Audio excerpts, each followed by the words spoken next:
Bienvenidos. Hoy vamos a desglosar una respuesta filosófica muy particular a una de las preguntas más grandes sobre la libertad. La pregunta es simple, pero la respuesta es compleja. ¿Dónde deberían trazarse los límites en una sociedad que se considera libre? Y miren, esta cita de Thomas Jefferson lo resume perfectamente.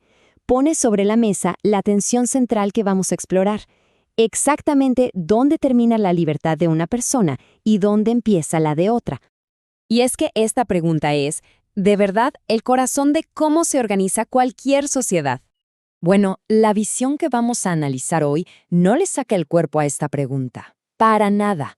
De hecho, propone un marco bien claro para decidir qué acciones justifican poner límites y cuáles no. A ver, entremos de lleno en esto porque la respuesta desde la perspectiva cristiana libertaria depende de una distinción que es crucial entre dos tipos de actos que consideraríamos incorrectos.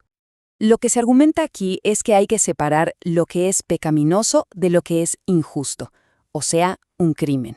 Un pecado es visto como una ofensa moral o espiritual contra uno mismo o contra un principio divino. Pero un crimen en esta visión es otra cosa. Es una violación directa, tangible, de los derechos de otra persona. Desde esta perspectiva, muchos vicios se consideran pecados, claro, y deben abordarse espiritualmente, a través de la comunidad o la conciencia de cada quien. Pero, y aquí está el punto clave, no son crímenes, porque no están violando directamente los derechos de un tercero. Por lo tanto, la solución que se propone no es el castigo legal, sino el consejo, la persuasión, la ayuda. Entonces, la idea central es esta, y es súper importante. Usar el poder del Estado, la fuerza, para obligar a la gente a ser moral, se considera un uso ilegítimo de esa fuerza. La única justificación para usar la fuerza es como respuesta a una agresión, a una injusticia real contra los derechos de alguien más. Ok. Si el gobierno no está para vigilar la moral de la gente y mantener el orden de esa manera, entonces, ¿quién lo hace? ¿Quién nos protege? Y eso nos lleva a la siguiente gran pregunta.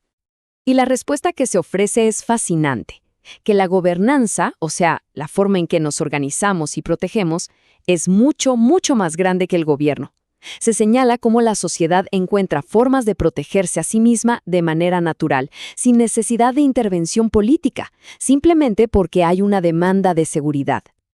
Piénsenlo, ya lo vemos todos los días, desde auditores financieros que se aseguran de que las cuentas estén claras, hasta periodistas de investigación que sacan a la luz escándalos o productos peligrosos, o laboratorios de seguridad, o incluso la seguridad privada. Todos estos son ejemplos de cómo la demanda de protección y de rendición de cuentas genera sus propias soluciones, sin intervención del gobierno. Son respuestas orgánicas a riesgos reales. Ojo, y esto es muy importante, aquí no se está prometiendo un paraíso en la tierra. Para nada. Al contrario, se parte de la base de que vivimos en un mundo imperfecto. Y desde ahí, se propone una forma diferente de gestionar el riesgo y la mala conducta, una que no dependa de darle todo el poder al Estado. Y hablando de concentrar el poder, veamos cómo este enfoque aborda uno de los problemas más grandes que existen, la corrupción y la influencia del dinero en la política. Y aquí es donde entra esa frase tan famosa de Lord Acton, que es básicamente el pilar de este argumento. La idea es que el poder en sí mismo, concentrado, es el problema. Y lo interesante de esta perspectiva es cómo ve la influencia. No se trata necesariamente de sobornos directos, como en las películas. A menudo es algo mucho más sutil. Los cabilderos se convierten en los principales educadores de políticos muy ocupados, y al hacerlo, moldean su visión del mundo y, por supuesto, de las leyes. Esto nos lleva a un concepto clave de la economía, que se llama riesgo moral. ¿Qué es eso?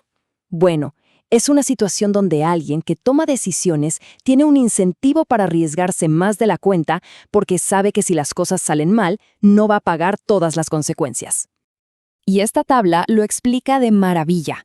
Por un lado, tenemos a la persona que emprende en el sector privado. Arriesga sus propios recursos. Si le va mal, las consecuencias son directas. Eso obliga a ser extremadamente cuidadoso. Pero por otro lado, el político toma decisiones con los recursos de todos los demás. Esto lo aísla, en gran medida, de las consecuencias directas de una mala decisión. Y aquí llegamos a un punto que es fundamental para entender esta visión. Para el cristiano libertario, que algo no esté prohibido por ley, bueno, eso no es el final de la conversación. De hecho, es apenas el punto de partida. Se insiste en que la legalidad es simplemente el piso del comportamiento, no el techo. La ley nos dice lo que no podemos hacerle a otros para no violar sus derechos. Pero la moral y la fe llaman a un estándar mucho más alto, a lo que deberíamos hacer por los demás. Y es aquí donde las escrituras, según esta visión, piden algo que ninguna ley puede exigir, un estándar de conducta que va mucho más allá, que no se basa en la coerción, sino en el amor, el autosacrificio y la búsqueda de la paz. Y esto nos deja con una última pregunta para reflexionar, que lo resume todo. Si el propósito de la ley es simplemente poner una cerca y decirnos, no hagas daño, entonces, ¿qué es lo que nos impulsa a hacer el bien?